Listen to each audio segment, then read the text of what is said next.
I'm Gunnery Sergeant Ermey. I am your senior drill instructor. From now on, you will speak only when spoken to. The first and last words out of your filthy sores will be, sir. Do you maggots understand that? Ball feathers, I can't hear you. Sound off like you've got a pair. If you ladies leave my island, if you survive recruit training, you will be a weapon. You will be a minister of death praying for war. But until that day, you are pukes. You are scumbags. You are the lowest form of life on earth. You are not even human beings. You're nothing but a lot of little unorganized, grabastic pieces of amphibian poop.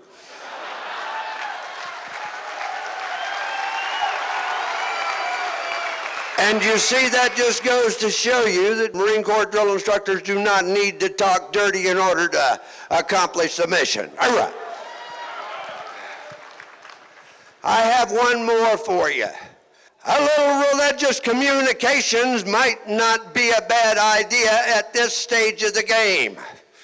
Now I talk to Mohammed, Buddha, Mr. Jesus H. Christ, and any other religious honchos that I can think of. I cover all bases. There isn't a chaplain here on this Firebase, but I don't see that as any kind of a drawback. You can rest assured, you will not go in that body bag until I personally have said a few appropriate words over you. Hurrah! First of all, I'd like to thank you all for having me here. It's always a pleasure.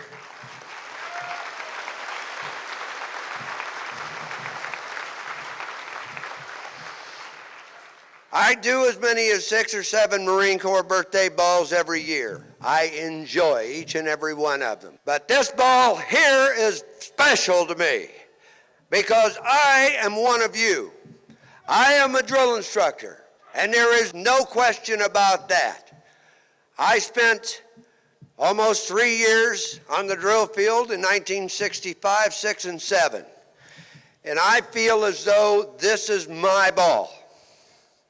I'm your guest of honor tonight. You're honoring me with this spot, and I don't take it lightly. I take my responsibilities extremely serious when it comes to the Marine Corps and my friends in the Marines. You know, back in the old days, back in the early 50s and early 60s, if you couldn't hack it in civilian life, you got dumped into the military. And the military took you and cleaned your butt up and squared you away and stood you at attention and made you happen and made it work for you.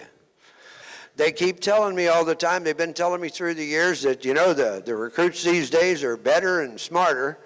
I always did kind of question that. But, you know, I'm really starting to come around and think, you know, these guys really are sharp. Number one, I look around, and at the end of the day, when these young privates graduate, these young hard-charging recruits graduate from recruit training, when I watch them march off the end of that parade deck, they're just as sharp, they're just as squared away, they're just as strong, they stand just as tall, and they're just as motivated, and they're just as good as any private or any graduate recruit that I've ever seen down through the years. Hurrah!